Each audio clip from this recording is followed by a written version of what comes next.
የት እንዳሉ እነሱን ትፈልጓቸዋላችሁ። እዛ ቆሻሻ ገንዳ ውስጥ አሉላችሁ። የኢሳያስ አፈወርቂ ቆሻሻ ገንዳ የሚያጠራቅምበት አለ።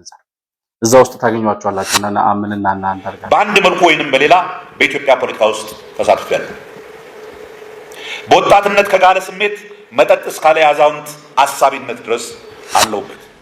ሁላችንም የተወሰነ ሙያ አለን። አቶ በረከትም የፕሮፓጋንዳ ሙያ አላቸውና ቁጥሮችንና ፕሮፓጋንዳን ባናማታ ጥሩ ይመስላል። በትልቅ ዲፕሎማሲያዊ ትግል ኤርትራን ከእናት ሀገሯ ጋር በማዋሃድ የኢትዮጵያ ባህር በር መብት ሲያስከብሩ የዛሬዎቹ ፍጹም ዴሞክራቶች የቃላት ክርክር እንኳን ሳይገጥሙ ሻዕቢያን በመፍራት የባህር በራችንን አስረፉ። ሲያሻቸው በስክሪፕቶ መታገል የሚችሉ ሲያሻቸው ደግሞ ነፍጥ ተሸክመው በረሃ ገብተው ታጣቂ አስታጥቀው የትጥቅ ትግል ማራመድ የሚችሉ ቆራጥና ጀግና ኢትዮጵያዊ ናቸው።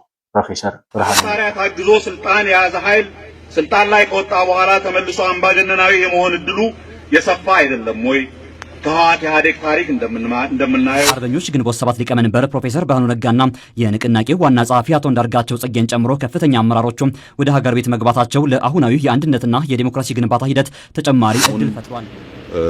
የመፎካከሪያ ጊዜ አይደለም። አሁን የመጋጫ ጊዜ አይደለም። አሁን አቋም የማሳያ ጊዜ አይደለም። አሁን ይሄን ሀገር አረጋግቶ በሰከነ መንፈስ እንዴት ወደፊት እንደምንሄድ ሲስተሙን በሙሉ ነው። በትምህርት ላይ የምታረገው ነገር ያደር ሲስተሙን በሙሉ ነው እንደ ብል የሚበላው። ማንም ሰው በመስረቅ አልፋለሁ ብሎ አምኖ ሊሄድ የማይችልበት ሁኔታ መፍጠር አለበት። ፖለቲካ ብቃት ያላቸው ጨዋ ዜጎች ስድድብ ፈርተው የሚሸሹት አላዋቂ ደፋሮች ብቻ የሚሰበሰቡበት መሆን የለበትም እና በቃ ተሰናበቱ። ከዚህ በኋላ እናገኘውትም ፖለቲካውም ላይ የመንግስት ስራም ላይ ምንም ላይ አይኖሩም ብሎ የሚጠይቅ ሰው አለ? እንደዛ ካላችሁ የሚሰጧችሁ መልስ አለ።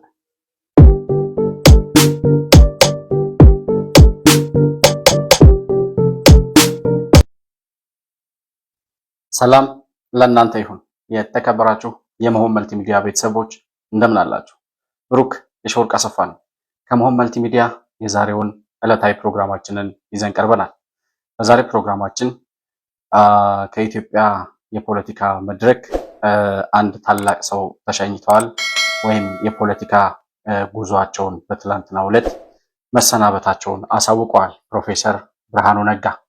ፕሮፌሰር ብርሃኑ ነጋ በኢትዮጵያ ዘመናዊ ፖለቲካ ውስጥ የበኩላቸውን አሻራ እያሳረፉ እንዲሁም ደግሞ ከለውጡ ዘመን ወዲህ በተለይ የሐሳብ ፖለቲካ ማለት ምን ማለት ነው የሚለውን ጉዳይ ለትውልድ ማስተማር የቻሉ ታላቅ ሰው ናቸው።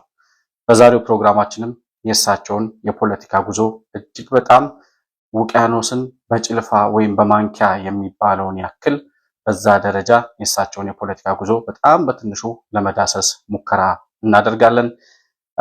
በእሳቸው የፖለቲካ ሽኝት ላይ ወይም ደግሞ የፖለቲካ ቆይታቸው ላይ ባነሳነው ሐሳብ ላይ ማለት ነው ያላችሁን ሐሳብና አስተያየት በኮመንት መስጫው ላይ ልታሳውቁኝ እንደምትችሉ ለማስታወስ እወዳለሁ። መሆን መልቲሚዲያን ላይክ፣ ሰብስክራይብ እና ሼር ማድረጋችሁን አትርሱ። በሱፐር ቻት እና በሱፐር ስቲከርም ድጋፍ እያደረጋችሁ ከፕሮግራማችን ጋር አብራችሁ እንድትቆዩ በአክብሮት እጋብዛለሁ።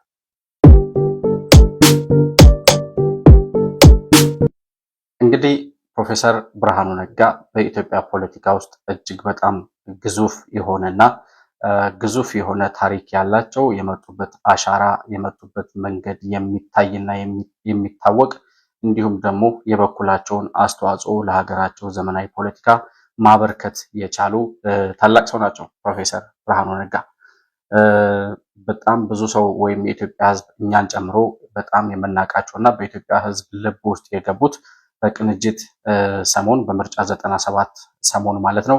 በዛን ጊዜ ቅንጅትን አዋቅረው በአመራርነት በነበሩበት ጊዜ በጣም በኢትዮጵያ ሕዝብ ዘንድ የነበራቸው ተቀባይነት የኢትዮጵያን ዘመናዊ ፖለቲካ ከየት ወዴት እንዳመጡት ኢህአዴግ ራሱ በራሱ ጊዜ ጀምሮ ምርጫ አደርጋለሁ ብሎ በኮንፊደንስ አሸንፋለሁ ብሎ የጀመረው የምርጫ ፖለቲካ መጨረሻው ውድቀት መሆኑን ሲያከናንበው ኢህአዴግ ራሱ መደንገጥ ከሚባለው በላይ እስኪደነግጥ ድረስ ያስደነገጡት ሰዎች ነበሩ እነ ፕሮፌሰር ብርሃኑ ነጋ።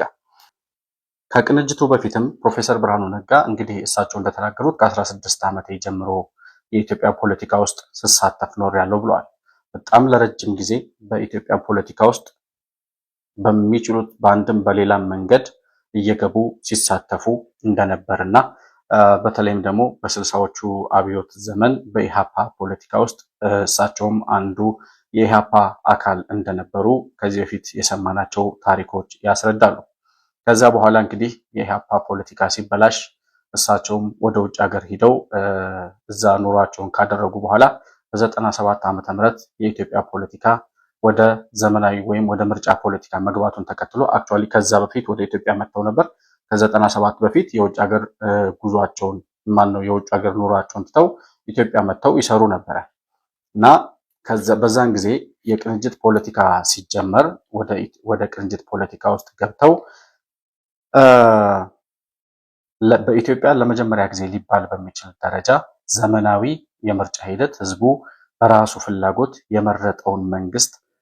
በመረጠው መንግስት የሚመራበትና የሚተዳደርበትን አውድ ለመፍጠር ከኢህአዴግ ጋር ያደርጉት የነበረው ትንቅንቅ እጅግ በጣም ከፍተኛ ልብ ሰቃይ ህዝቡ በተመስጦ ይከታተለው የነበረ በተለይ ደግሞ እሳቸው የሚያወሩት ፕሮፌሰር ብርሃኑ የሚናገሩት በክርክሮቹ መካከል ከነ በረከት ስምኦን ከነ አቶ ሬድዋን ሁሴን ጋር የሚከራከሩባቸው ክርክሮች እጅግ በጣም መሳጭና በእውቀት ላይ የተመሰረቱ ስለነበሩ በኢትዮጵያ ህዝብ ልብ ውስጥ ለመግባት የቻሉት ያኔ ነበር ለማለት ያስደፍረኛል።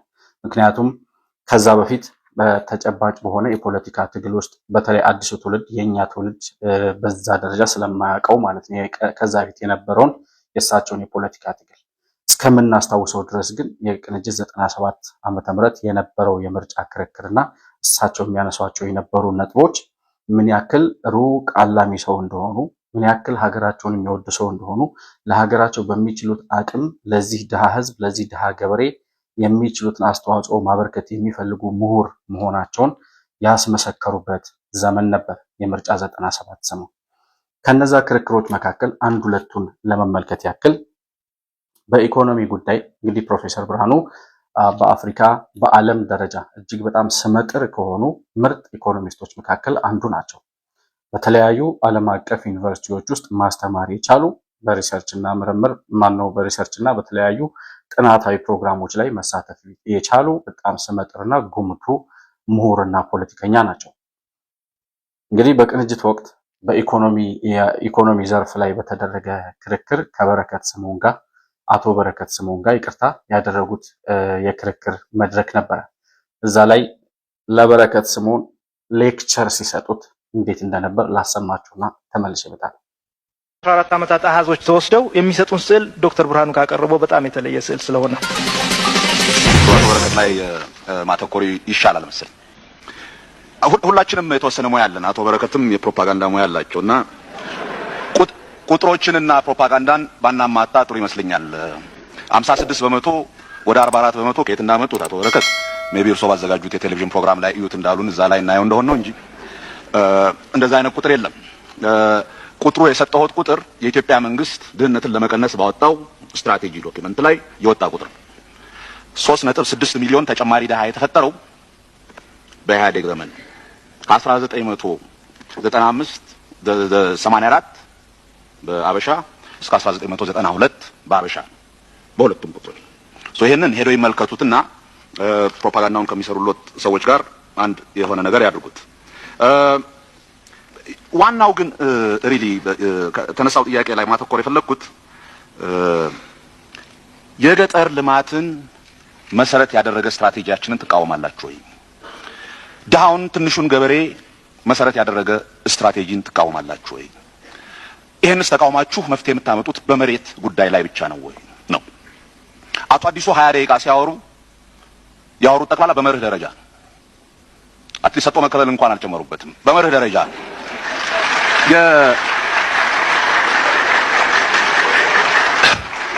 ምንም ውጤትን በሚመለከት ያሉት ነገር የለም። እኔ በሙሉ ያነሳሁላችሁ አንድ ሁለት ያወራሁላችሁ ውጤቱን በሚመለከት ነው። ሪሊ ውጤቱ ደግሞ ሁላችንንም ስለሚያስጨንቀን ድህነት ጨምሯል ነው የምንላችሁ።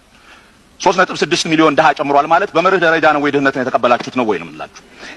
እኛ እናጥፋው ነው የምንለው። ችጋርን በሚመለከት ሁለት ችጋሮች አይተናል ከዚህ በፊት በእኔና በእናንተ ህይወት። ከነኚህ ችጋሮች ውስጥ በጣም ከፍተኛ ችጋር የገጠመን ዘንድሮ ነው የምንለው።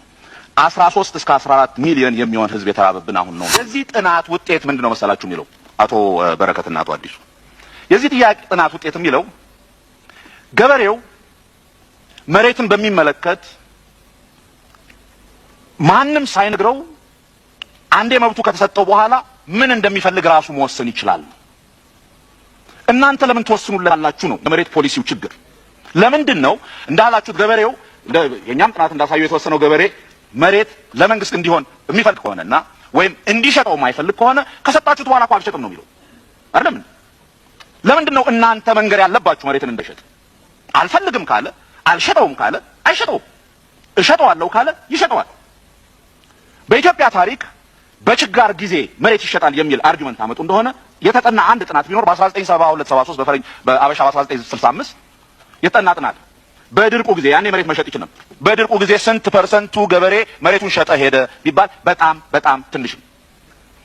ማስፈራሪያ ካልሆነ በቀር ለራሱ መሬት መሸጥ ይኑርበት አይኑርበት ማወቅ የማይችልን ገበሬ እኮ ነው ይመርጠናል የምትሉት።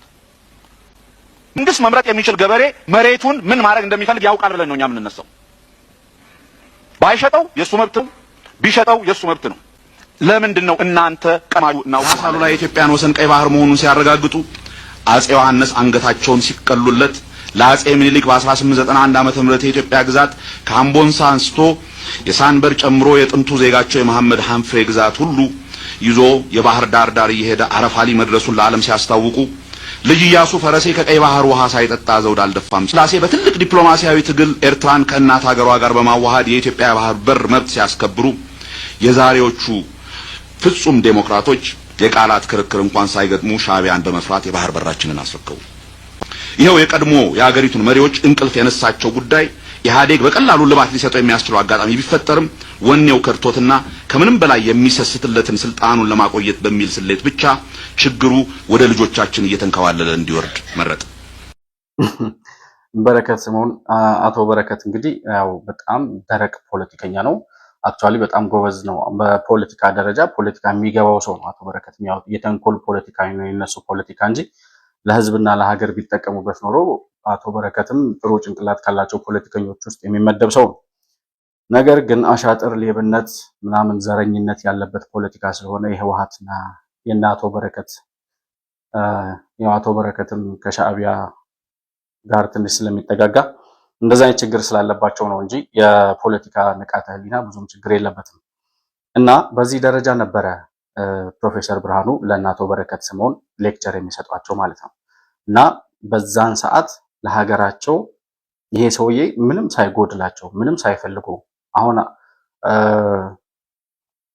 አንዳንዱ እሳቸውም እንደተናገሩት ትላንት ስንብት ንግግራቸው ላይ የዘረኝነት ፖለቲካን ለራሳቸው የኢኮኖሚ ኑሯቸውን ለመደጎም የሚጠቀሙበት ዘረኛ ፖለቲከኞች ይሏቸዋል።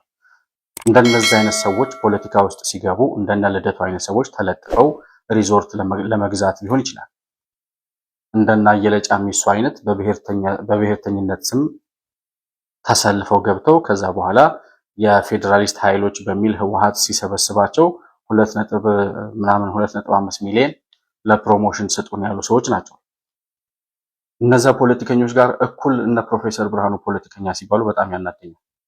እና እሳቸው ምንም የቀራቸው ነገር አልነበረም። ለሀገር ያላቸውን እንዳሉት ከልጅነታቸው ጀምሮ የዚህን ህዝብ ኑሮ የሀገራቸውን ሁኔታ ለመቀየር ካላቸው ህልምና ፍላጎት እንጂ ከዛ ውጪ የኢኮኖሚ ጥያቄ የለባቸውም። ከቤተሰቦቻቸው ጀምሮ የነ አቶ አቶ ነጋ ቦንገር ይባላሉ የፕሮፌሰር ብርሃኑ አባት። ነጋ ቦንገር ማለት እጅግ በጣም ብዙ ሆቴሎች የነበሯቸው በጣም ከፍተኛ ነጋዴ የነበሩ ሰው ናቸው። አሁን በህይወት አሉ የሉም አላውቅም። እሱ እነ ሰሜን ሆቴልን የመሳሰሉ በጣም ትላልቅ ሆቴሎች የነበሯቸው በጣም ከፍተኛ የነጋዴ ልጅ ናቸው። ጉራጌ ናቸው። ጉራጌ ደግሞ ለንግድ ታውቃላችሁ ከፍተኛ የሆነ ተሰጥኦም ፍላጎትም አቅሙም እንዳላቸው በዛ ደረጃ ከልጅነታቸው ጀምሮ የሀብታም ቤተሰብ ውስጥ ያደጉ ከዛም ሲቀጥል ደግሞ በዓለም አቀፍ ደረጃ ጭንቅላታቸውን ሽጠው መኖር የሚችሉ ይህ ቀረህ የማይባል ምሁር ናቸው ፕሮፌሰር ብርሃኑ። ነገር ግን ለሀገሬ ልስራ፣ ለዚህ ድሃ ህዝብ መስራት አለብኝ የሚለውን ዓላማ ይዘው ሲመጡ አንዳንድ ፖለቲከኞች ልክ በነሱ ልክ ሰውን የሚመዝኑ ሰዎች ጥቅም ፈላጊ የሆነ ነገር ፈላጊ ምናምን አድርገው ሊስሏቸው የሚፈልጉ ሰዎች አሉ።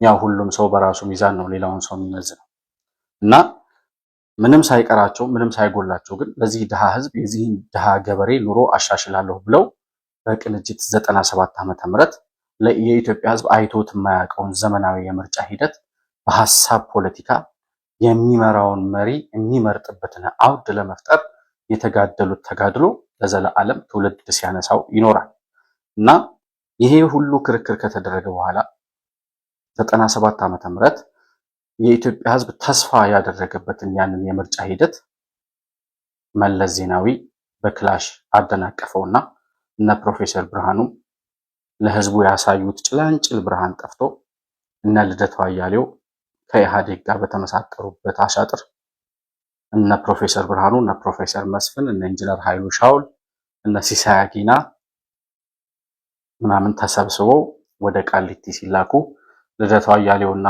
አያለ ጫሚሶ ቅንጅት የሚለውን ስም ይዘው ፓርላማ ገቡ። ከዛ በኋላ እነ ፕሮፌሰር ብርሃኑ እስር ቤት ገቡ። በጣም ረጅም ጊዜ 2 ዓመት ለሚጠጋ ጊዜ እስር ቤት ቆዩ። ከዛ በኋላ ይቅርታ ጠይቁ ሲባሉ አንጠይቅም የሚል ነበረ ከነሱ የሚመጣው ምላሽ።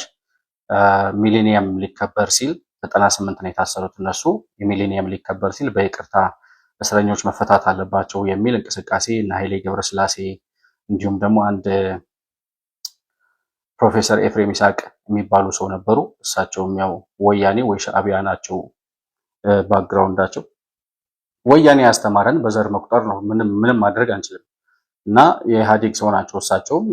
እሳቸው ነበሩ አሸማጋይ የነበሩት የሽማግሌዎቹ ሊቀመንበር ወይም ሰብሳቢ የነበሩት እሳቸው ናቸው እና እሳቸው ባዘጋጁት የድርድር ወይም የይቅርታ መድረክ ወይም የይቅርታ ሂደት ይቅርታ ጠይቁ ተብለው እነ ፕሮፌሰር ብርሃኑ ይቅርታ ጠይቁና ውጡ በቃ ሲባሉ ይቅርታ አንጠይቅም አሉ ሁሉም። ይህንን ጋዜጠኛ ሲሳይ አጌና በተደጋጋሚ ሲያነሳው ሰምቻለሁ። ፕሮፌሰር ብርሃኑም መጽሐፋቸው ላይ አስፍረውታል እና ይቅርታ አንጠይቅም ብለው ከተናገሩ በኋላ እነ ፕሮፌሰር ኤፍሬም ይስሐቅ ሂደው እነ መለስ ዜናዊ ጋር ተነጋግረው ሌላ ደብዳቤ የተነጋገሩት እነ ፕሮፌሰር ብርሃኑ መንግስትም ይቅርታ ይጠይቅ እኛም ይቅርታ እንጠይቃለን በሚል ነበር የተነጋገሩት። መንግስት ይቅርታ ከጠየቀ ይቅርታ ለመጠየቅ ችግር የለብንም፣ ብቻችንን ግን ያጠፋነው ነገር ስለሌለ ይቅርታ እንጠይቅም የሚል ነበር ጥያቄ ያነሱት። እነ ኤፍሬም ይስሐቅ እነ ፕሮፌሰር ኤፍሬም ይስሐቅ የይቅርታ ደብዳቤውን ይዘን መጣን ብለው እስር ቤት ሂደው ቃሊቲ ያንን ወረቀት አስፈረሟቸውና ሲያስፈርሟቸው የይቅርታ ደብዳቤ ነው፣ ነገር ግን ኢህአዴግም ይቅርታ ይጠይቃል ብለው ነግሯቸው ነበር። ከዛ ያን ደብዳቤ ወስደው በቴሌቪዥን እነ ፕሮፌሰር ብርሃኑ ያኔ ዶክተር ነበሩ ይመስለኛል፣ እነ ዶክተር ብርሃኑ እና ወይዘሪት ብርቱካን ሚደቅሳ እነ ኢንጂነር ኃይሉ ሻውል እነ ፕሮፌሰር መስፍን ላጠፉት ጥፋት ይቅርታ ጠይቀው የበደሉትን ህዝብ እና መንግስት ይቅርታ ጠይቀው ከእስር ተፈተዋል የሚል ይቅርታ ጠየቁ የሚል ዜና ተነገረ። ከዛ በኋላ ከእስር ተፈቱ፣ ከእስር ወጡ።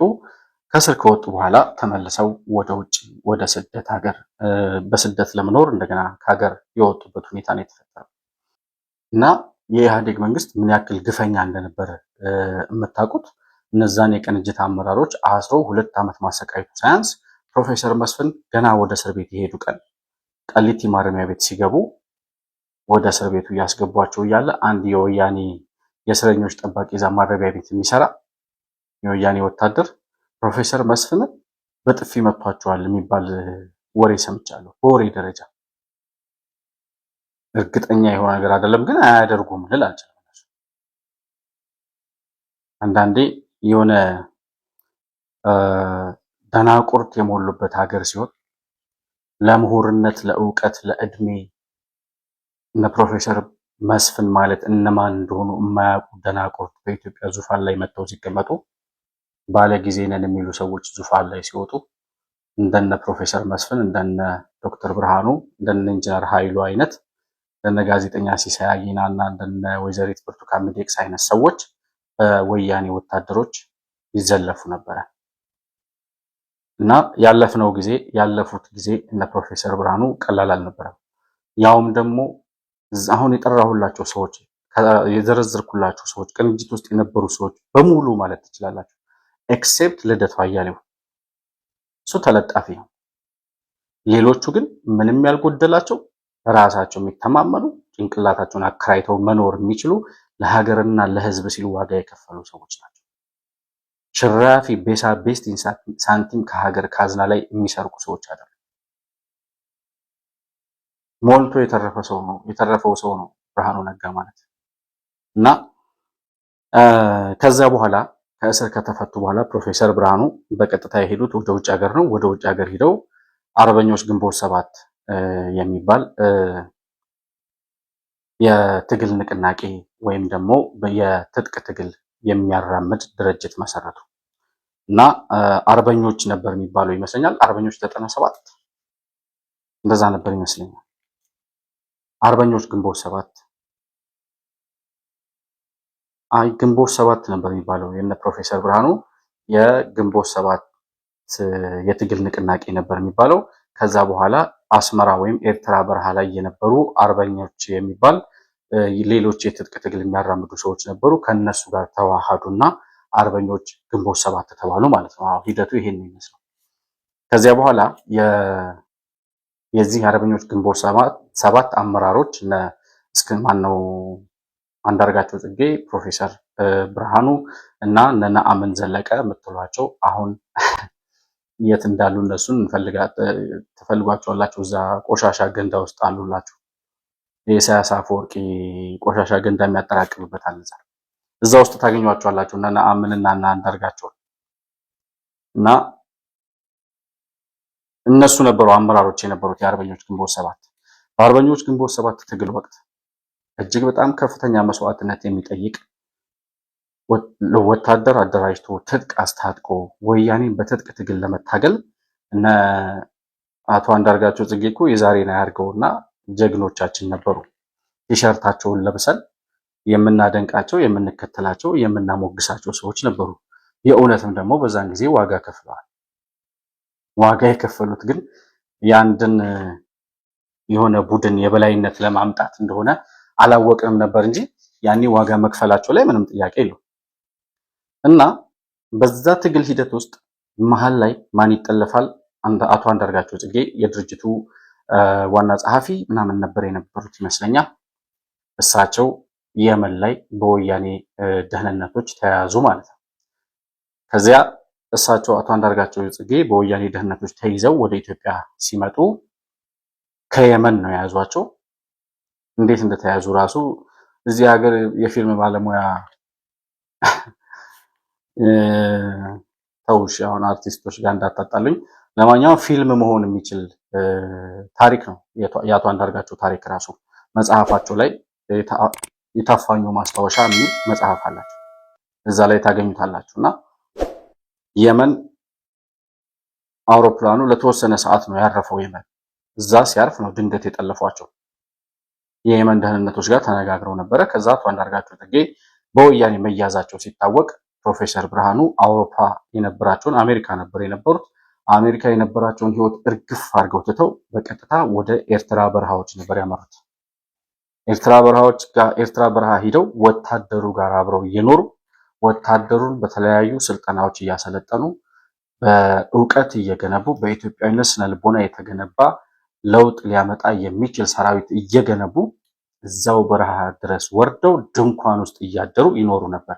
በጣም ሌግዠሪ ከሆነ ከተንደላቀቀ ህይወት ውስጥ ወጥተው ማለት ነው። እና ኤርትራ በረሃ ውስጥ አንድ ጊዜ የአርበኞች ግንቦት ሰባት ስንተኛ ዓመት እንደሆነ እርግጠኛ አይደለሁም፣ እሱ ሲከበር ያደረጉትን ንግግር ልጋብዛችሁና ተመልሼ እመጣለሁ። በመሳሪያ ታግዞ ስልጣን የያዘ ኃይል ስልጣን ላይ ከወጣ በኋላ ተመልሶ አምባገነናዊ የመሆን እድሉ የሰፋ አይደለም ወይ? ከህወሓት ኢህአዴግ ታሪክ እንደምናየው በብሔር ላይ አተኩረውና መሳሪያ ይዘው የሚታገሉ ኃይሎች እንታገላለታለን ከሚሉት ብሔረሰብ ውጪ ለሁሉም የምትሆን ዴሞክራሲያዊ ኢትዮጵያ ከልባቸው ለመገንባት ይፈቅዳሉ ወይ? ህብረ ብሔር የሆኑና ሀገራዊ አጀንዳዎች ያነገቡ የትጥቅ ትግል የሚያካሂዱ የተለያዩ ድርጅቶች ትግሉ የመጨረሻው ምዕራፍ ላይ ሲደርስ እርስ በርሳቸው ከመጋጨት የሚከለክላቸው ምንድን ነው? የሚሉና ሌሎች ተመሳሳይ ጥያቄዎች ለመመለስ እንደሚፈልግ ዜጋ ነበር በጥሞና የምከታተለው። ያችን ሁላችንም እንድትፈጠር የምንፈልጋትን ለሁላችንም እኩል የሆነች እውነተኛ ዴሞክራሲያዊ ኢትዮጵያ ማቆብን ግቡ ያደረገ በዚህ ጠንካራ ዓላማ ላይ የቆመ የውስጥ መተማመን ያለበት ስትራቴጂካዊ ትብብር ማድረግን ኢላማው ያደረገ ትብብር እንዲሆን ያለንን ተስፋ በአጽንኦት እገልጻለሁ። የወያኔን መሰሪ አካሄድ በጋራ እንመክታለን። አንድነት ኃይል ነው። በጣም አመሰግናለሁ። እና ፕሮፌሰር ብርሃኑ ቀላል ሰው አይደሉም ማለት ሲያሻቸው በስክሪፕቶ መታገል የሚችሉ ሲያሻቸው ደግሞ ነፍጥ ተሸክመው በረሃ ገብተው ታጣቂ አስታጥቀው የትጥቅ ትግል ማራመድ የሚችሉ ቆራጥና ጀግና ኢትዮጵያዊ ናቸው ፕሮፌሰር ብርሃኑ ነጋ። ያውም ደግሞ ለሀገርና ለሕዝብ በሚባለው መስዋዕትነት እንጂ ከዚህ አይነት ህይወት ከዚህ አይነት ፖለቲካ ከኢትዮጵያ ፖለቲካ ሽራፊ ነገር ይተርፈኛል ላገኛለሁ ብለው ያልተመኙ ነገር ግን ስለ ሀገርና ስለ ሕዝብ ሲባል የዚህን ያክል ዋጋ የከፈሉ ሰው ናቸው። አንዳንድ ድኩማኖች አሁን እሳቸው ጋር አብረው የነበሩ የታገሉለት ለውጥ ሲመጣ እኛ ካልነገስን በስተቀር የኛ ቡድን ካልነገሰ በስተቀር ብለው ከለውጡ ያፈነገጡት እናቷ አንዳርጋቸው ጽጌ ፕሮፌሰር ብርሃኑን ለመተቸት ይሞክራሉ። አእምሮ ሲበላሽ ምን እንደምትናገር ማንን እንደምትናገር ለምን እንደምትናገር ራሱ አታውቅም እንጂ አሁን እነ ነአምን ዘለቀና እና ልደቱ እናቷ አንዳርጋቸው ፕሮፌሰር ብርሃኑን ሊናገሩ የሚችሉበት ቅንጣት የሞራል የስነ ልቦናና የሞራል ማንነት ሊኖራቸው አይገባም ነበረ። ግን እንደዚህ አይነት ሰዎች ሞራልም ህሊናም ምንም ስነ ምግባርም የሚባል ነገር አሟጠው ስለሆነ እዛ ካምፕስ ሲገቡ የሚገቡት ለምን እንዲህ ያደርጋችሁ ሊባሉ አይችሉም። ኤኒዌይ እዛ በረሃ ውስጥ ሄደው ይሄንን ሰራዊት እያስታጠቁ በረሃ አስመራ ኤርትራ በረሃ ውስጥ ሆነው ድንኳን ውስጥ እያደሩ የኢትዮጵያን ትግል የኢትዮጵያን የነጻነት ቀን ለማቅረብ የሚችሉትን ሁሉ እያደረጉ ባሉበት ወቅት የለውጥ መንግስት እነ ዶክተር አብይ ወደ ስልጣን መምጣታቸውን ተከትሎ ወደ ሀገር ቤት ለሁሉም በውጭ ሀገር ሆነው የትጥቅ ትግል ለሚያራምዱ ሰዎች በሙሉ ጥሪ ማድረጋቸውን ተከትሎ ዶክተር አብይ አህመድ ያንን ጥሪ ተከትሎ እነ ፕሮፌሰር ብርሃኑ ከ7 ዓመት ከ8 ዓመት የትጥቅ ትግል ቆይታ በኋላ ወደ ሀገራቸው ኢትዮጵያ ተመልሰው መጡ። ወደ ሀገራቸው መጥተው ኢትዮጵያ እንደገቡ የነበረው የህዝብ አቀባበልና እሳቸው ያደረጉት መልእክት ምንድን ነበር የሚለውን እንስማና ተመልሰን እንመጣለን። በሀገር ውስጥ በተፈጠረው ምቹ ሁኔታና መንግስት ባደረገው ጥሪ መሰረት ደግሞ አሁን ወደ ኢትዮጵያ በይፋ ገብቷል። የአርበኞች ግንቦት 7 ሊቀመንበር ፕሮፌሰር ብርሃኑ ነጋና የንቅናቄው ዋና ጸሐፊ አቶ አንዳርጋቸው ጽጌን ጨምሮ ከፍተኛ አመራሮቹ ወደ ሀገር ቤት መግባታቸው ለአሁናዊ የአንድነትና የዲሞክራሲ ግንባታ ሂደት ተጨማሪ እድል ፈጥሯል። በርካታ አዲስ አበባዎችም በየጎዳናዎቹ ወጥተው መጻኢውን ኢትዮጵያ በማሰብ ስለ አንድነትና ፍቅር እንግዶቻቸውን ተቀብለዋል። አሁን ኢሚዲየትሊ ስራችን ብለን የምናስበው ከሁሉም ኢትዮጵያውያን ጋር ሆነን ከኢትዮጵያ መንግስት ኃይሎችም ጋር ሆነን ይህን ሀገር የማረጋጋት ኃላፊነት መወጣት። አሁን የመፎካከሪያ ጊዜ አይደለም። አሁን የመጋጫ ጊዜ አይደለም። አሁን አቋም የማሳያ ጊዜ አይደለም። አሁን ይህን ሀገር አረጋግቶ በሰከነ መንፈስ እንዴት ወደፊት እንደምንሄድ የምናይበት። አሁን የመፎካከሪያ ጊዜ አይደለም። አሁን የምንፎካከርበት፣ የምንከራከርበት፣ የምንጨቃጨቅበት ጊዜ አይደለም። አሁን ሀገር የማዳን ወቅት ላይ ያለነው ይላሉ ፕሮፌሰር ብርሃኑ። ዲሞክራሲ ይላሉ በ2 ዓመት በምናምን በ1 ዓመት ምናምን ጊዜ የሚመጣ አይደለም። ምናልባትም በእኛ ትውልድ እውን ላይሆን ይችላል። የምንሰራውና የምንተጋው ለቀጣይ ለልጆቻችን የተሻለች ዲሞክራሲያዊት የበለጸገች ሀገር እንገነባለን የሚል ነው የኛ ትውልድ አደራ እሱ ነው ያሉት። ያኔ ወደ ለውጡ ተጠርተው ወደ ሀገር ቤት ግቡ ሲባሉ እንደገቡ የተናገሩት ንግግር ነው። የመጡበትን ሂደት ሁሉ ስናይ ከቃላቸው ዝንፍ ያላሉ ከኢትዮጵያዊነትና ከኢትዮጵያ ሕዝብ የዜግነት ጥያቄ የነጻነት ጥያቄ ውጪ ምንም አይነት ጥያቄ የሌላቸው ምንም አይነት አተካሮ ውስጥ ምንም አይነት ጭቃ ማቡካት ውስጥ ያልነበሩ እጃቸው ጽድት ያለ ቃላቸው ጥርት ያለ ሰው ናቸው ፕሮፌሰር ብርሃኑ ነጋ። ከዚያ የጥፋት መንገድ እንድንወጣ ትልቁን አስተዋጽኦ ያበረከተው የኢዜማ ከመንግስት ጎን መቆምና ሀገርን ለማረጋጋት የበኩሉን አስተዋጽኦ መወጣት ነው። ለዚህ ደግሞ ኢዜማ የሚባለውን ፓርቲ አቋቁመው ከአርበኞች ግንቦት ሰባት የሚባለውን ፓርቲ የትግል የትጥቅ ትግል የሚያራምደውን ድርጅት ወደ ፓርቲነት ቀይረው ከዚያ በኋላ የሰላማዊ የሰለጠነ የሐሳብ ፖለቲካ ማራመድ ጀመሩ። ከለውጡ መንግስት ጎን ቆመው የሚችሉትን ሁሉ ሀገር ለማረጋጋት ሀገር ለማተራመስ ሳይሆን የሀገርን ሰላም ለማስፈን የሚችሉትን ሁሉ አስተዋጽኦ ሲያበረክቱ የኖሩ ሰው ናቸው። ለዛም ደግሞ አሁን ለደረስንበት አንጻራዊ ሰላም ሀገር ልትፈርስ ጫፍ ላይ ከነበረችበት ወደ መሃል በማምጣቱ ሂደት ፕሮፌሰር ብርሃኑና ኢዜማ እጅግ በጣም ከፍተኛውን ሚና ተጫውተዋል ለማለት በሚያስደፍር ደረጃ ትልቅ አስተዋጽኦ አበርክተዋል። እነ ፕሮፌሰር ብርሃኑ ከውጭ እንደገቡ ሚሌኒየም አዳራሽ የተዘጋጀ የሙዚቃ ኮንሰርት ነበር እና እዛ ኮንሰርት ላይ ፕሮፌሰር ብርሃኑም አቶ አንዳርጋቸው ጽጌም ንግግር አድርገው ነበር። ባጭሩ ሁለቱ ምን አሉ የሚለውን ነገር ስሙና አሁን ሁለቱ የትና የት ናቸው ያሉት የሚለውን ለመዳኘት ይመቻቸዋል።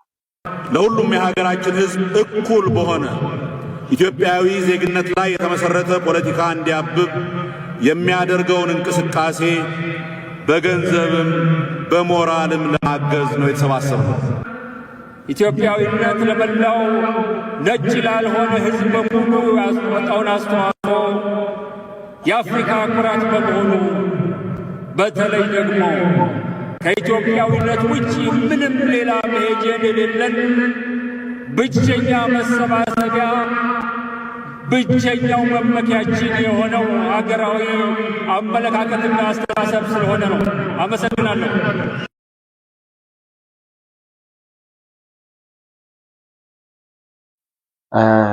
ይህን ይመስላል እንግዲህ አቶ አንዳርጋቸው ጽጌ ከኢትዮጵያ ውጪ የምንሸሽበት የምንጠጋበት የሌለን የምንሰባሰብባት ብቸኛዋ መጠጊያችንና መሸሻችን የሆነችው ሀገር ሲሉ ከርመው ከዛ በኋላ ይችን ሀገር ከኢሳያስ አፈወርቂ ጋር ሆነው አብረው ሊያፈርሷት ዛሬ እየታገሉ ነው ያሉት። ፕሮፌሰር ብርሃኑ ግን ገና ሲጀመር ከ97 ከዛም በፊት ጀምሮ ለሀገሩ ሲያስብ ለህዝቡ ሲያስብ ለህዝቡ ሲሰራ ኖረ። ይሄው እንደዚሁ እንዳለ እንደተከበረ እኛ ዛሬ ስለሱ መልካም ነገር የምናወራው ለመሸንገል አይደለም። ለሀገሩ ስለሰራ ለህዝቡ ስላሰበ ለሀገሩ ደህንነትና ለሀገር መዳን አስተዋጽኦ ስላበረከተ ዘመናዊ ፖለቲካን ለትውልድ ስላስተማረ አንተ የምለው በጣም ስለምወደው ነው እንጂ አንቱታም ሲያንሳቸው ነው ፕሮፌሰር ብርሃኑ። እና በዚህ ልክ ሰው በመጨረሻ እድሜው ፕሮፌሰር ብርሃኑ ገና ነው፣ ብዙ መስራት ይችላል፣ ጎረምሳ ነው። ፕሮብሬ የሚሉት ልጆች አሉ፣ ተማሪዎቹ ፕሮብሬ ይሉታል። እና ገና ነው እሱ፣ ቸኩለው ጡረታ ወጡ እንጂ ገና ብዙ ይሰራሉ። እሳቸው ሲደንሱ አላያችኋቸውም እንዴ? በጣም እኮ ዘና የሚያደርግ ዳንስም አላቸው። ልጋብዛችሁ እስኪ፣ እሱ አስታወሳችሁ ይላል። እንደዚህ በዳንስ ራሱ ከብልጽግናም ከሌሎች የፖለቲካ ፓርቲዎችም የሚያክላቸው ሰው ያለ አይመስለኝም። ቢወዳደሩ በዳንስ ራሱ የሚያሸንፏቸው ይመስለኛል። ኤኒዌይ እንደዚህ በጣም ዘመናዊ የሆኑ የሰለጠኑ አስተሳሰብ ያላቸው ዘመናዊ ፖለቲካን ለትውልድ ማስተማር የቻሉ ስልጡን ፖለቲከኛ ስለሆኑ ነው ዛሬ አክብረን የምንሸኛቸውና አክብረን የምናወራላቸው። እና አንዳርጋቸው ጽጌ ዛሬ አይናችሁን ላፈር እየተባሉ ያሉ ሰዎች ናቸው። ሰው በመጨረሻ እድሜው እንደዚህ ከመባል ፈጣሪ ጠብቀው ነው የሚባለው። አሁን ሰው ነጭ ፀጉር እስከሚያበቅል ድረስ ለሀገሩ ሲታገል ኑሮ አርበኛ ተብሎ ጀግና ተብሎ ተወድሶ ተሞግሶ በትግሉ ለውጥ አመጣ የሚባለው ሰውዬ ለውጡ ከመጣ በኋላ አፈንግጦ ከጠላት ጋር ሲሰለፍ ምን ይባላል? እርግማን ነው እንጂ ምን ሊሆን ይችላል እንዴ? ወጣቶች እኮ እነ ጀዋር ምናምን እሺ ይበዱ፣ ችግር የለውም። ትልልቆቹ ምን እንደነካቸው ነው አንዳንድ ጊዜ ግራ የሚገባው። እና ኤኒዌይ አንዳርጋቸው ጽጌ እንደዚህ ነበር የተናገሩት ለማለት ያክል ነው ያቀረብኩላችሁ እሳቸውን። ከዚያ በኋላ ከመንግስት ጋር ለውጡ ከመጣ በኋላ አሁን ሀገርን የምናረጋጋበት ነው ብለው ከተናገሩ በኋላ ፕሮፌሰር ብርሃኑ ምንድነው የሚሉት? ከመንግስት ጋር በጋራ ለመስራት ደግሞ የወሰኑበትን ጊዜ ይህን የተናገሩት አሁን የኢዜማን ፓርቲ ተሰናብተው ከኢትዮጵያ ፖለቲካ በቃኝ ተሸኝቻለሁ ባሉበት መድረክ ላይ የተናገሩትን ነው የማቀርብላችሁ። አሁን ምንድነው ያሉት? ከመንግስት ጋር አብረው ለመስራት የወሰኑበት ጊዜ ምን ያክል አስቸጋሪ እንደነበረ ከውስጥ ከኢዜማ ውስጥ ራሱ በጣም ብዙ ጭቅጭቅና ክርክር ተነስቶባቸው እንደነበር ይናገራሉ እሳቸው። ነገር ግን አባላቶቻችንን አሳምነን ጉባኤ ጠርተን ይላሉ። አሳምነን ይሄ ከዚህ መንግስት ጋር አብረን ደግፈን ለውጡን ወደ ተሻለ መንገድ መውሰድ አለብን የሚለውን ውሳኔ ወስነው ነው ወደ ከመንግስት ጋር አብሮ ወደ መስራት የመጡት። እሳቸው የሚሉትን እንስማና ተመልሰን እንመጣለን። ምንም እንኳን የጊዜውን አስቸጋሪነት የተገነዘቡ የኢዜማ አመራሮች በምርጫው ጊዜ ሀገሪቱ የነበረችበትን አስቸጋሪ ሁኔታ ለማህበረሰቡ ለማስገንዘብ የሀገርን ጥቅም ማስቀደም አስፈላጊነትን፣ የኢትዮጵያ ጥቅምና አንድነት ማስጠበቅ ከፓርቲያችንም በላይ የምናየው ጉዳይ መሆኑን አገር ከሚፈርስ ኢዜማ ቢፈርስ እንመርጣለን የሚል መፈክር አውጥተን ብንቀሰቅስም ከምርጫውም በኋላ አገር ለማዳን የምርጫ ሂደትና ውጤት እየጎመዘዘን ተባብሮ ሀገርን ማዳን ይገባል በሚል ከገዢው ፓርቲ ጋር ለመስራት ግን ደግሞ ይህ ችግር ፓርቲያችን ውስጥ አለመግባባት እንዳይፈጥር ጉዳዩን ለጉባኤያችን አቅርበን ከፍተኛ ውይይትና ክርክር አድርገን ወስነንም በዘውጌ ብሔረተኛነትና በማህበራዊ ሚዲያ የተጠለፉ ብዙ አባሎቻችንም ሆነ ጥቂት የማይባሉ አመራሮች ይህ አይነት በረጅሙ የሚያካሄድ እነሱ ከሚያምኑትና ከለመዱት የፍትጊያ ፖለቲካ ጋር ስላልሄደላቸው በድርጅታችን ውስጥም ቀላል የማይባል ችግር አሳልፈናል። የለውጡ ውጤት እየጎመዘዘን አሉ ፕሮፌሰር ብርሃኑ። የምርጫው ውጤት ኧረ ተው ፕሮብሬ እንዴ ነው ነገሩ? ብልጽግና በሙሉ ድምፅ አሸንፏል ብለን ነው እኛ የተቀበለው። እሺ ይሁን ግድ የለም ብቻ እየጎመዘዝን ያው ችግር ስለነበር የህወሓት ጦርነት በተደረገ በተወሰነ ጊዜ ልዩነት ውስጥ ስለሆነ ምርጫው የተደረገው የሸኔም የምናምን የምትሉት በየአቅጣጫው ረብሻ ምናምን ጦርነት ግርግር ምናምን ስለነበረ ምቹ ሁኔታ አልነበረም ለምርጫው። ልክ ነው። በዛ ሂደት ውስጥ ፖለቲካ ፓርቲዎች በትክክል የሚያነሱት መከራከሪያ ነገር ቢኖር ሊያሳምን ይችላል። ነገር ግን አብቹም አልተመረጠም ማለታቸው ደግሞ እንዳልሆነ ይገባኛል። ቢያንስ ማግኘት የነበረባቸውን ድምፅ ማግኘት ነበረባቸው። ኢዜማ በጣም ብዙ ደጋፊ እንደነበረው ነው የማውቀው። ፓርላማ ራሱ ሊገባ ያልቻለበት ሁኔታ ትክክል ነው። ሊያስቆጭ፣ ሊያናድድ፣ ሊያስጠይቅ ይችላል እና ይሄን ካሉ በኋላ ከውስጣቸው ራሱ አብዮት ግርግር፣ ተቃውሞ ምናምን ተነስቶብን ነበር የሚሉት ይሄ በዘውጌ ፖለቲካና በሶሻል ሚዲያ ተጠልፈው ነበር የተባሉት ሰዎች አቶ አንዱዓለም አራጌ ይመስሉኛል። እሳቸው አላሉም። በእርግጥ አቶ አንዱዓለም አራጌ ባለፈው ፕሮፌሰር ብርሃኑ ነጋ አሁን የጨረሱትን ተርም ሁለተኛ ዙር ነው አሁን ኢዜማን መርተው የጨረሱት። ሁለተኛ ዙር ላይ እንዲመሩ ሲመረጡ ሌላ ምርጫ መደረግ አለበት ብሎ መጀመሪያው ዙር ወይ ሁለተኛው ዙር ላይ እርግጠኛ አይደለሁም እና ምርጫ እንደገና ይደረግ ብሎ ሌላ ምርጫ አስደርጎ እመረጥበታለሁ ብሎ ባሰበው ይደረግልኝ ባለው ምርጫ ላይ ድጋሚ እንደገና ፕሮፌሰር ብርሃኑ ተመረጡ። ከዛ በኋላ ነው ኢዜማን ለቆ ወጣው። ኢዜማን ለቆ ወጥቶ አሁን አዲስ የተፈጠረው ቅንጅት የሚባለው ይሄ ኢሃፓ ምናምን የሚባለው ፓርቲ የፈጠሩት ውስጥ እነሱ ሲመሰረቱ እዛ ጋር ንግግር ሲያደርግ ሰምቸዋለሁ። ምናልባት እነሱ ጋር ይዋሃዳል ብለን እየጠበቅነው ነበር። እስካሁን አልተዋሃደም። እንግዲህ ምርጫው ሲደርስ የትኛው ጋር እንደሚገባ እናያለን። አቶ አንዱዓለም አራጌ እና ደግሞ ብዕርና ባሩድ የሚል መጽሐፍ ጽፏል አሉ። እያስተዋወቀ ነበር። እሱን ውጭ ሀገር ነው የሚመረቀው ምናምን እያለ ሲናገር ነበር። ብዕርና ባሩድ የሚል ጨዋታ ውስጥ ገብቷል። ባሩድ ይናፍቀዋል መሰለኝ። እሱም እስር ቤት የሚናፍቃቸው ሰዎች አሉ። አንዳንድ ጊዜ ከእስር ቤት አትወጡ የሚል እርግማን አለባቸው መሰለኝ። ከእስር ቤት ወጥተው እንደገና ድጋሚ ለመታሰር በተለይ እስክንድርና አንዱዓለም ሱስ ያለባቸው ይመስለኛል። እኔ እስር ቤት ይቅርታ አድርጉልኝ ደጋፊዎቻቸው ካላቸው። ኤኒዌይ በዚህ ደረጃ ከለውጡ መንግስት ጋር አብረው ተሰልፈው የለውጡን መንግስት እየደገፉና እስከዛሬ ድረስ በተለይ በትምህርት ላይ ያመጡትን ለውጥ ፕሮፌሰር ብርሃኑ ነጋ የኢትዮጵያን የትምህርት ሂደት አንድ እርምጃ ወደፊት መውሰድ የቻሉ በዚህ መልክ ያሳለፍከው ተማሪ ኮሌጅ ገብቶ ልክ እንደዚሁ ደግሞ ሰርቆ ዲግሪ ይዞ የት ነው በኋላ የሚሄደው?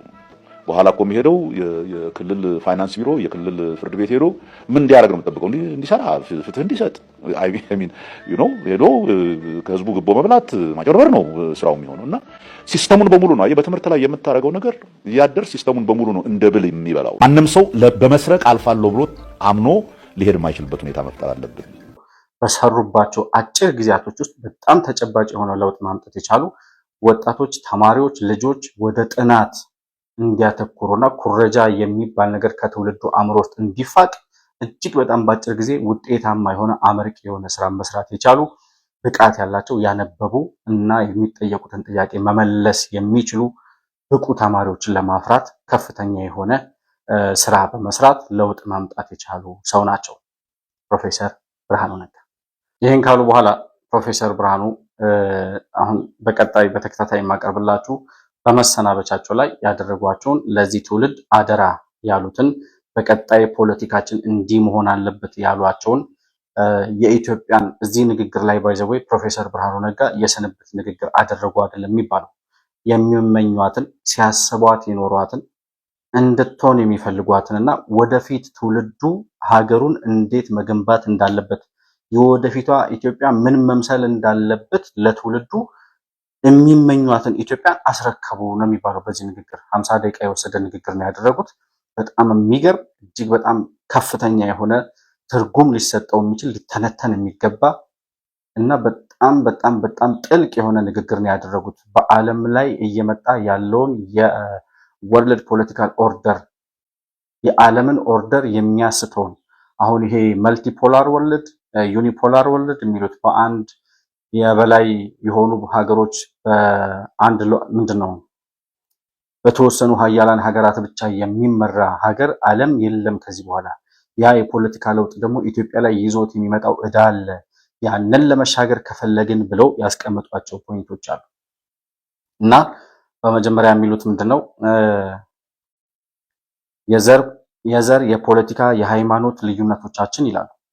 የዘር የፖለቲካ የሃይማኖት ልዩነቶቻችን የውስጥ ባላንጣዎቻችንን ለመጉዳት በሚል እነዛን ልዩነቶች የውስጥ ባላንጣዎቻችንን እና ተፎካካሪዎቻችንን ወይም ደግሞ ልዩነት አለብን ወይም ልዩነት አለን ብለን የምናስባቸውን ሰዎች እነሱን ለመጉዳት በሚል ወይም ደግሞ የአጭር ጊዜ ትርፍ ወይም ደግሞ የቁስ ጥቅም ለማግኘት በሚል ፖለቲካችንን የውጭ ኃይሎች መጠቀሚያ እንዳናደርገው አደራ ይላሉ ፕሮፌሰር ብርሃኑ። ሆነማል የፖለቲካ ስልጣኑን የራሱን ወይንም የተወሰነ የህብረተሰብ ክፍል ጥቅምን በአድሎ ለመጫን እስካልሞከረ ድረስ የፖለቲካው ሰላም መሆን እነኚህን የኢኮኖሚ ፍላጎቶች ለማሟላት እና በዘላቂነት ማህበራዊ መረጋጋት ለመፍጠር ከዚያም በጋራ የውጭ ጫናዎችን ለመቋቋም ያስችላል። የፖሊሲና የአካሄድ ልዩነቶች ወደ ግጭት የሚወስዱ እንዳይሆኑ ሁሉም ፖለቲከኛ በኃላፊነት ስሜት እንዲንቀሳቀስ ያስፈልጋል። አሁን ባለው የዓለማችን ሁኔታ ደግሞ ይህን በአስቸኳይነት ስሜት ማህበረሰባችንን በጋራ ለዚህ ዓላማ በማሰለፍ በጋራ መስራት ይኖርብናል። አሁን ያለንበት ድህነትና የኢኮኖሚ ሁኔታ ይህን ወጀብ አልፈን እንደ ማህበረሰብ ለመቀጠል በፍጹም አያስችልም። በውስጣችን ያሉ የፖለቲካ፣ የሃይማኖት፣ የዘር ማንነት ወዘተ ልዩነቶችን የውስጥ ባላንጣዎቻችንን ለመጉዳት በሚል ወይንም ለአጭር ጊዜ የቁስ ጥቅም በሚል በምንም አይነት ፖለቲካችንን የውጭ ኃይሎች መጠቀሚያ እንዳናደርገው መጠንቀቅ አለብን። መጪው ፖለቲካ እንዲህ አይነት ባንዳነትንና ስግብግብነትን የማይሸከም መሆኑን፣ እንዲህ አይነት ደካሞች ከፖለቲካው ሊጠቀሙ የማይችሉ መሆኑን ሁሉም ሀገራዊ የፖለቲካው ኃይሎች ማሳየት አለባቸው። የሀገራችንን ብሔራዊ ጥቅም ያስቀደመ ፖለቲካ የሁሉም ፖለቲከኞች መነሻ እሳቤ መሆኑ ግዴታ መሆኑን ብቻ ሳይሆን የሀገራችንን ብሔራዊ ጥቅም ያስቀደመ ፖለቲካ የሁሉም ፖለቲከኞች መነሻ እሳቤና ግዴታ መሆኑ ብቻ ሳይሆን የሀገራችን የህልውና ጉዳይ መሆኑን ሁሉም ፖለቲከኞች ሊያውቁት ይገባል ይላሉ ፕሮፌሰር ብርሃኑ ነጋ። ለሀገር ስታስብ፣ ለሀገር ስትቆም እንደዚህ ነው የምትለው፣ እንዲህ ነው የምታወራው። አሁን ከኤርትራ ጎን ሆነው የኤርትራ ጉዳይ አስፈጻሚዎች ሆነው የሚከራከሩ ኢትዮጵያውያን አሉ አይደል? ባንዳነት ማለት ይሄ ነው። ባንዳነትን የምንጸየፍበት ይላሉ ፕሮፌሰር ብርሃኑ። ባንዳነትን የምንጸየፍበት የባንዳዎች የጠላት ተላላኪዎች በዚህ ሀገር ውስጥ እጣ ፈንታ እንዳይኖራቸው አዲሱ ትውልድ መስራት አለበት ይላሉ። ቀጣዩ ፖለቲካ ለባንዳዎች ምንም አይነት ቅንጣት ሽራፊ ወንበር አይደለም እኮ የሆነ መንደር እድርና እቁብ ውስጥ ሁሉ እንዳይገቡ በሚል አይነት ነው ማለት። እንደዛ አላሉም። በእርግጥ ግን እንደዛ ራሱ መሆን የለበትም በአዲሱ ትውልድ ነው ፕሮፌሰር ብርሃኑ የሚሉት። በጣም ባጭሩ ለማቅረብ እየሞከርኩ ነው፣ ጥልቅ የሆነ ትንታኔ ስለሚያስፈልገው ማለት ነው።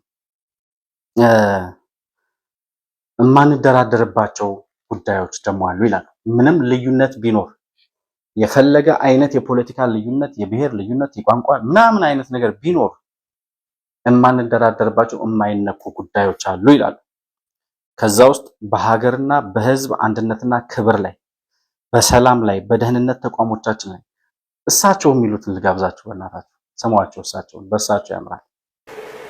የሀገራችንን ጥቅም ያስቀደመ ፖለቲካ የሁሉም ፖለቲካ ኃይሎች መነሻ ሀሳብ መሆኑ ግዴታ ብቻ ሳይሆን የሀገራችን የህልውና ጥያቄ መሆኑን ሁሉም ፖለቲከኛ ወይንም የፖለቲካ ምኞት ያለው ወይም አምቢሽን ያለው ኢትዮጵያዊ ተረድቶ ነው ፖለቲካ ውስጥ መግባት ያለበት።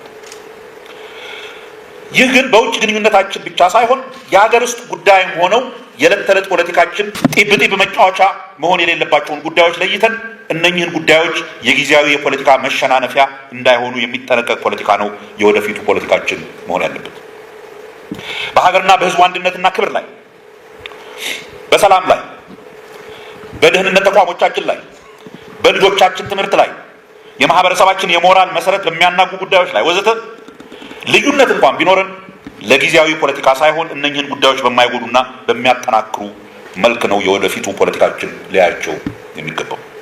ሁሉም ነገር የፖለቲካ መጫወቻ አይደለም፣ ሊሆንም አይገባም። ሁሉም ነገር የፖለቲካ መጫወቻ አይደለም። እዚህ ሀገር እኮ ሁሉም ነገር የፖለቲካ መጫወቻ አይደለም፣ ሊሆንም አይገባውም ይላሉ። እዚህ ሀገር እኮ የማይጫወቱበት ነገር የለም። በመሬት ይጫወታሉ፣ በብሔር ይጫወታሉ፣ በቋንቋ ይጫወታሉ፣ በዘር ይጫወታሉ፣ በባህል ይጫወታሉ። የማይጫወቱበት የፖለቲካ ነክ ነገር እኮ የለም። በማህበረሰብ ሞራል ይጫወታሉ፣ በሀገር እሴቶች ላይ ይቀልዳሉ። ይሄ ሁሉ መጫወቻ ነው አሁን ላሉት የዘውጌ እና የብሔር ፖለቲከኞች። እና ምንም አይነት ልዩነት ቢኖር በእነዚህ ጉዳዮች ላይ በሀገርና በህዝብ አንድነትና ክብር ላይ፣ በሰላም ላይ፣ በደህንነት ተቋሞቻችን ላይ ይሄ መሳሪያ እየታጠቀ እያነገበ መከላከያ ላይ የሚተኩሰውን አሸባሪ ማለት ነው፣ በልጆቻችን ትምህርት ላይ ወያኔ እንደቀለደበት ትውልድ ማለት ነው፣ በማህበረሰባዊ የሞራል መሰረት በሚያናጉ ጉዳዮች ላይ ልዩነት እንኳን ቢኖር እነዚህን ነገሮች እንዳይነኩ ተጠንቅቀን ማለፍ አለብን። በጥንቃቄ ልናያቸው የሚገቡ ጉዳዮች ናቸው ይላሉ። ልብ ያለው ልብ ይበል፣ ጆሮ ያለው ይስማ። አዋቂ ሲናገር ብሎ ማዳመጥ ለሀገርም ለትውልድም ለህዝብም ይጠቅማል። የወደፊቱ ፖለቲካችንስ ምን መምሰል አለበት ይላሉ ፕሮፌሰር ብርሃኑ ነጋ። እዚህ ላይ በጣም ያስደሰተኝ ንግግር ስለሆነ እነ ልደቱ አያሌውና እነ ጀዋር መሐመድን ብለው ስም አይጥሩ እንጂ ምን እንዳሏቸው ላሰማችሁና ተመልሼ እመጣለሁ። በመጨረሻም የወደፊቱ ፖለቲካ ከተለመደው የብሽሽቅና የማሸማቀቅ ፖለቲካ መውጣት አለበት። የሚደማመጥ መሆን አለበት። እኔ ብቻ ያልኩት ነው ልክ ከሚል ባዷው ያላዋቂ ትዕቢት ወይንም ለማሸነፍ እስከጠቀመኝ ድረስ ሌላው የሀገሬ ልጅ ቢጎዳ ግድ የለኝም ከሚል ግዴለሽነት መታቀብ አለበት። ፖለቲካ ብቃት ያላቸው ጨዋ ዜጎች ስድድብ ፈርተው የሚሸሹት አላዋቂ ደፋሮች ብቻ የሚሰበሰቡበት መሆን የለበትም። ሌላውን የመስማት ከሌላው መማር የሚፈልግ ሁሉንም ልዩነት ሆን ብሎ ለማጥፋትና ለመበደል ታስቦ የተያዘ አድርጎ ማሰብ ወይም የተለየ ሀሳብ ያለውን የያዘውን ሁሉ እንደ ደመኛ ጠላት አድርጎ ከመቁጠር መቆጠብ ያስፈልጋል። ፖለቲካ ብቃት ያላቸው ጨዋ ዜጎች ስድድብ ፈርተው የሚሸሹት አላዋቂ ደፋሮች ብቻ የሚሰበሰቡበት መሆን የለበትም ይላሉ ፕሮፌሰር ብርሃኑ። እያዩ ፈንገስ የሚባል ቲያትር በጣም የምወደው ቲያትር አለ። እዛ ላይ ደፋር አዋቂው በጊዜ ገብቶ የፍርሃት ቆጡ ላይ ሰፍሯል ይላል። ደፋር ህፃናት ከተማውን ሞልተውታል። ድፍረት የሚያዋጣ ቢዝነስ ሆኗል እዚህ ሀገር ላይ ይላል ፕሮፌሰር ብርሃኑ እንዳሉት ማለት ነው። እነ ልደቱ አያሌው እነ ኢንጂነር ይልቃል እነሱ ናቸው አሁን ኢትዮጵያን እንመራለን ከዶክተር አብይ ከብልጽግና እንሻላለን እያሉ የሽግግር መንግስት የሚያደራጁት። አዋቂው ግን እንደነ ፕሮፌሰር ብርሃኑ አይነት እንደው ድንገት በቃ ገንፍሎባቸው አንችልም ብለው ይወጡ ናቸው እና ፕሮፌሰር ብርሃኑ እንጂ የኢትዮጵያ ፖለቲካ ምሁር የሚጋብዝ አይደለም። ያሁኑን አይደለም ያብቹን አይደለም ነው እንዳታጣሉኝ። ያብቹ ጋር ከዛ በፊት ያለውን ነው ያልኩት። እና አብቹማ ምሁሩ አይቀር ደንቆሮ አይቀር ሁሉንም ሰብስቦ አይደል እንዴ መከራችን ያበላል። የማንም ደንቆሮ ተሰብስቦ መጥቷል እንዴ? አሁን ኢሃፓ የሚባል ፓርቲ የት ነበር? አሁን የት እናውቀዋለን? ቃሊቲ ምናምን መግባት የነበረባቸውን ዱክማን ሰብስቦ አይደል ምርጫ ቦርድ አስገብቶ አሁን አብቹ እያስቸገረን ያለው። ለማንኛውም ግን በዛ ደረጃ ምሁራኖች ሁሉ በቃ ስድድቡን፣ ጥላቸውን፣ ይሄ ነቀፌታውን፣ የዘር ምናምን ይሄ ጭቃ ማብካቱን ጠልተውት በየቤታቸው የራሳቸውን አስተዋጽኦ በሪሰርችን በጥናታዊ ምናምን በምናምንም የሚችሉትን እየደገፉ የተቀመጡ ሰዎች ብዙ ናቸው እና እንደነ ልደቱ አይነት እንደነ ጀዋር አይነት በዘር በብሔር በምናምን ዳይፐር ተጠቅልሎ የሚጨማለቅ ፖለቲከኛ በኢትዮጵያ ዘመናዊ ፖለቲካ የወደፊቱ ትውልድ ፖለቲካ ውስጥ የወደፊቷ ኢትዮጵያ ውስጥ እጣ ፈንታ እንዳይኖረው መስራት አለባችሁ። የወደፊቱ ፖለቲካችን ይሄን መምሰል አለበት ይላል ፕሮፌሰር ብርሃኑ ነጋ። ኢዜማ ይቀጥላል፣ ብልጽግናም ይቀጥላል፣ ይሄም ትውልድ ይቀጥላል። ይሄ ቃልም አብሮ ይቀጥላል። እጣ ፈንታ እንደማይኖራቸው እነ ልደቱ አያሌው የቀጣዩ ከ5 ዓመት በኋላ የሚደረገው ምርጫ ላይ እናያለን። የዘር የብሔር የምናምን ምናምን የእንትና ነፃ አውጪ ምናምን የሚባል የእንትና ብሔር ተወካይ ምናምን የሚባል የብሔርና የምናምን ወሬ የሚያወሩ ፖለቲከኞች በብሔር ስም ተጠቅልለው መጥተው ኪሳቸውን ለመሙላት የሚፈልጉ አሸባሪዎች የኢትዮጵያ ፖለቲካ ላይ እጣ ፈንታ እንዳይኖራቸው አድርገን ነው የምንሰራት ኢትዮጵያ። ይሄ መታመን አለበት። ፕሮፌሰር ብርሃኑ ግን ይሄን ካሉ በኋላ ለምን ጡረታ ወጡ? እኔ አሁን ከኢትዮጵያ ፖለቲካ የሆነ ነገር እንደጎደለ ነው የሚሰማኝ። ታምናላችሁ? ሲሪየስሊ ነው የምነግራችሁ። በእውነት በቃ ማረፍ አለባቸው። ብዙ ደክመዋል ምናምን፣ እሱን አክሴፕት አደርጋለሁ። ግን በቃ ከኢትዮጵያ ፖለቲካ ዘመናዊ ፖለቲካ እኔ የሐሳብ ፖለቲካን ያየሁት በቅንጅት አመራሮች ነው። በቃ እነ ፕሮፌሰር መስፍን፣ ፕሮፌሰር ብርሃኑ፣ ኢንጂነር ኃይሉ ሻውል፣ ወይዘሪት ብርቱካን፣ ጋዜጠኛ ሲሳይ አጌና በእነሱ ነው የሐሳብ ፖለቲካ ምን እንደሚመስል የምናውቀው። ሲሳይ ቅንጅት አይደለም ባይዘው፣ ግን ቅንጅቶች ሲታስሩ አብሮ ታስሮ ነበር፣ ጋዜጠኞችም ታስረው ስለነበር እና ፕሮፌሰር ብርሃኑ ትንሽ ቢቆይ ደስ ይለኝ ነበር። ፖለቲካ ውስጥ በጣም ብዙ አስተዋጽኦ ማድረግ ይችላል። አሁንም ከጀርባ ሆኖ ማድረግ ይችላል። በእርግጥ ግን ቢኖር በቃ መድረኩ ላይ ቢኖር የፖለቲካው መድረክ ላይ ቢኖር ጥሩ ነበር ብዬ አስባለሁ እና የሆነ ነገር እንደጎደለ ይሰማኛል።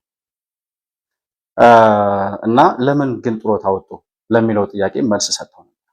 ለምን ጡረታ መውጣት ፈለገ ብላችሁ የምታስቡ ካላችሁ እውነተኛ ምክንያቴን ቢያንስ ወደዚያ ውሳኔ የገፉኝን ከኔው አንደበት እንድትሰሙት ያክል 1-3 ነጥቦችን አንስቼ ላብቃ።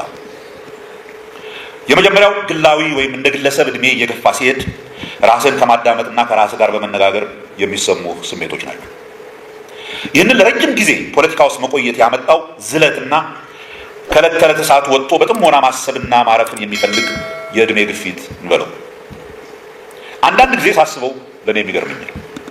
ቢያንስ ላለፉት ግማሽ ምዕተ ዓመት በትክክል ከቆጠርኩት ከ16 ዓመት ጀምሬ በአንድ መልኩ ወይንም በሌላ በኢትዮጵያ ፖለቲካ ውስጥ ተሳትፌያለሁ። በወጣትነት ከጋለ ስሜት መጠጥ እስካለ የአዛውንት አሳቢነት ድረስ አለሁበት። ብታምኑ ባታምኑም ብዙ ጊዜ ልሸሸው ሞክሬያለሁ። አንድ ወይንም ሌላ በደል ወይንም ችግር ወይንም ብዙ ጊዜ ውስጥ ያለ የኃላፊነት ስሜት ጎትቶ መልሶ ያስገባኛል። በአጠቃላይ ግን ፖለቲካ እንደ ስራ አስፈላጊም አድካሚም።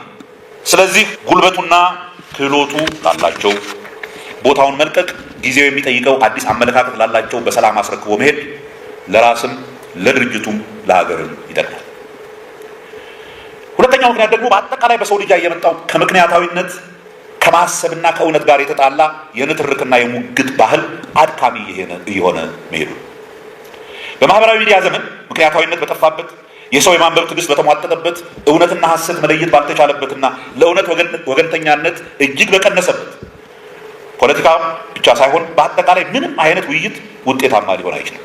ዝም ብሎ ጉንጭ ማልፋት ነው የሚሆነው።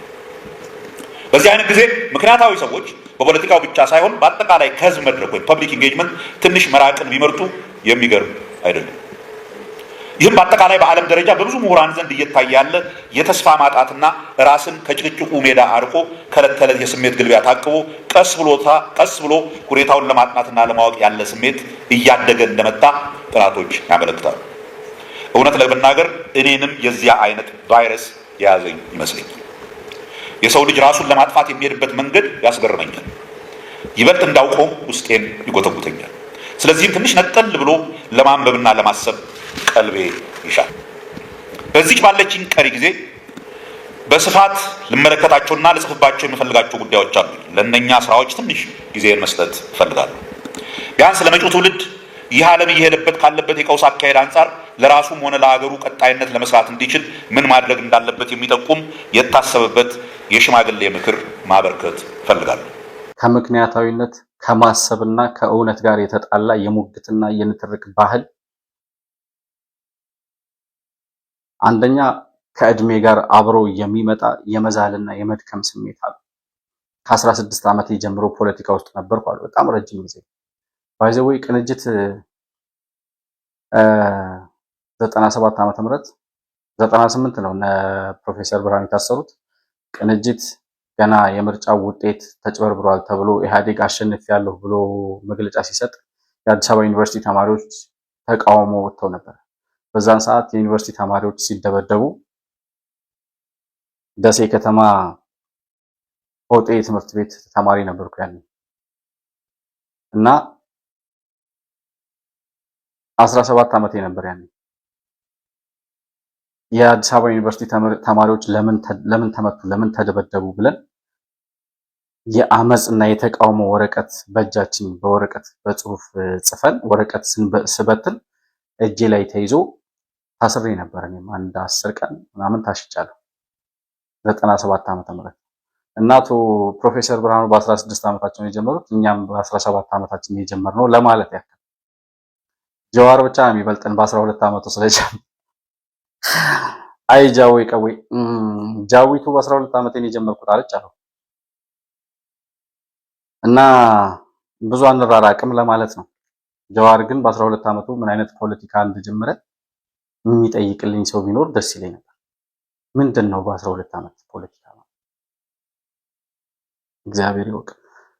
ለማንኛውም ፕሮፌሰር ብርሃኑ የወጡበትን ምክንያት ሲናገሩ እንግዲህ ረጅም ጊዜ ፖለቲካው ላይ ስለቆየው አዛለኛሉ። እውነት ነው፣ ያዝላል። ኢትዮጵያ ፖለቲካ ምንም ጥያቄ የለም፣ ያዝላል። ከኢሃፓ ዘመን ጀምሮ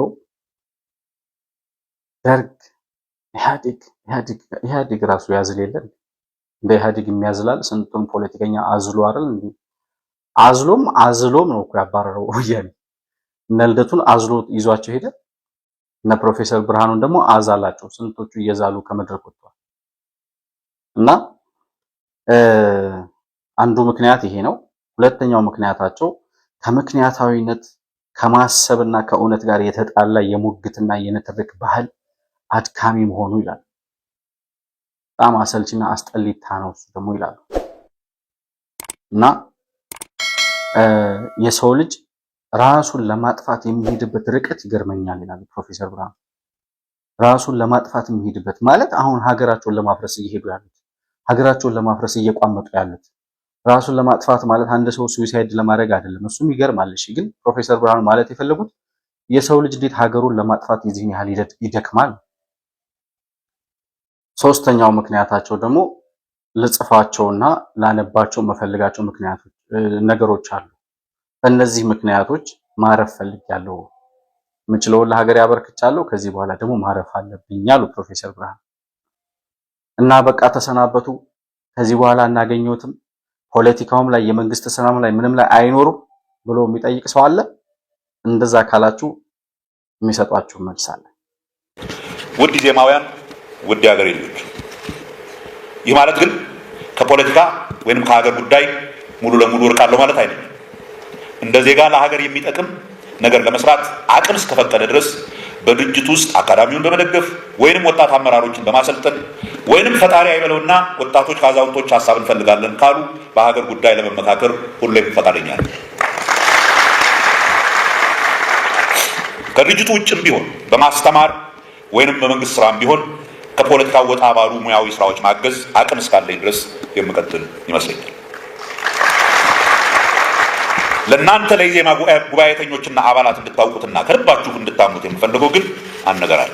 ይህን ድርጅት ስንመሰረት በጋራ ለፈጠርናቸው ዓላማዎች በጽናት እስከቆመ ድረስ፣ የሀገርን ጥቅምና ፍላጎት ሁሌም እስካስቀደመ ድረስ፣ ለሀገር እድገትና ለዜጎች እኩልነት እስከቆመ ድረስ፣ ከዘረኛነት እስከጸዳ ድረስ ሁል ጊዜም ከኢዜማ ጋር አብሬ እንደመሆን ቅንጣት ታክል እንዳትጠራጠሩ።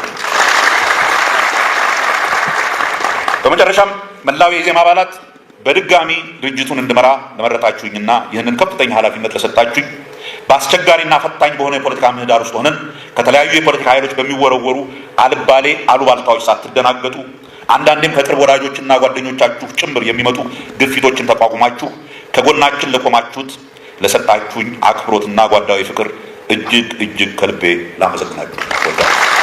አቅሜ በፈቀደ መጠን ሁሉ ድርጅቴም ኢዜማ ሀገሬም ኢትዮጵያ በጠሩኝና በፈለጉኝ ሰዓት ሀሳብ ለመስጠት፣ ለማገዝ፣ ወጣቶችን ለማሰልጠን፣ ለማስተማር በፈለጋችሁኝ ሰዓት ሁሉ አለው ብሏል ፕሮፌሰር ብርሃኑ።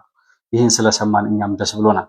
እንደርሶ አይነት ለሀገርና ለትውልድ የሚበጅ ሀሳብ ያለው ሰው በቀላሉ ከመድረክ ላይ ሲወጣ በጣም ብዙ ነገር የሚያጎለው ነገር አለና ማለት ድንገት ወጣው ሲል ብዙ የሚጎል ነገር ያለ ይመስላል እና በተወሰነ ደረጃ ቢያንስ በዛኛው መስመር በመንግስት ስራውም በግሉም በፓርቲውም በኩል በማሰልጠንና ወጣቱን በማብቃት በኩል በተለይ በጽሁፎችን አሁን የፕሮፌሰር ብርሃኑ መጽሐፍ ከዚህ በኋላ የሚጽፉትን እጠብቃለሁ። ያው በጣም በጉጉት ነው የምጠብቀው እና አለሁ ስላሉ ቆያለሁ ስላሉ እኛም ደስ ብሎናል። ቀሪ ዘመኖትን እግዚአብሔር ይባርክሎት። ለኢትዮጵያ ስለደከሙ፣ ለኢትዮጵያ ስለለፉ፣ ስለ ኢትዮጵያ ሕዝብ እያሰቡ ስለኖሩ ቀሪ ዘመኖት የእረፍት፣ የሰላም፣ የደስታና የሐሴት እንዲሆን በመሆን መልቲሚዲያ ስም እንመኛለን። እድሜ ልኬን ከማከብራቸው እድሜ ልኬን ከማነግሳቸውና ከማስታውሳቸው ሰዎች መካከል ፕሮፌሰር ብርሃኑ ነጋ አንዱ ናቸው።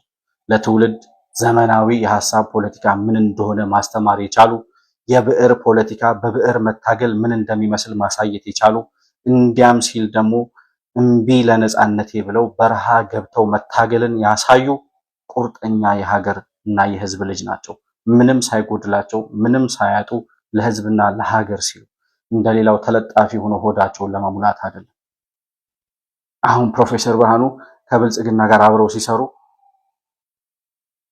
ስልጣን ስለሚወዱ ነው ምናምን ሲሏቸው ነበር። ይሄው ለቀቁላችሁ ውስጥ ማለት ቢያንስ ፓርቲያቸውም በዲሞክራሲያዊ መንገድ ከሁለት ጊዜ በላይ አልመራም ብሎ ለቀቁ። ምን ማለት ነው? ስልጣን ስለሚወድ ነው? አትደንዝዝ። አንድ ጊዜ ከደነዘዝክ በቃ ብሔርተኝነት ያደነዘዘው ሰው መቼም ቢሆን አይነቃም። መቼም ቢጸበልም ቢታከምም ምንም ቢል የሚለቀው አይመስለኝም። የብሔርተኝነት ሰይጣን በምንም የሚለቅ አይመስለኝም። እና በአጠቃላይ ግን ፕሮፌሰር ብርሃኑ ነጋ ይሄንን ብለዋል።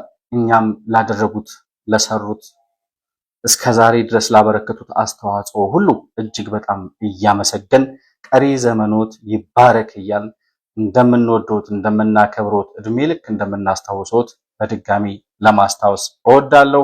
ፕሮፌሰር ብርሃኑ ነጋ በአጭሩ የህይወት ጉዟቸው የፖለቲካ ጉዟቸው ምን ይመስላል የሚለውን ጉዳይ የቃኘንበትና የዳሰስንበት ፕሮግራማችንም ይሄን ይመስላል። መሆን መልቲሚዲያን ላይክ፣ ሰብስክራይብ እና ሼር ማድረጋችሁን አትርሱ። በሱፐር ቻት እና በሱፐር ስቲከር ድጋፍ ማድረጋችሁንም ላስታውሳችሁ እወዳለሁ።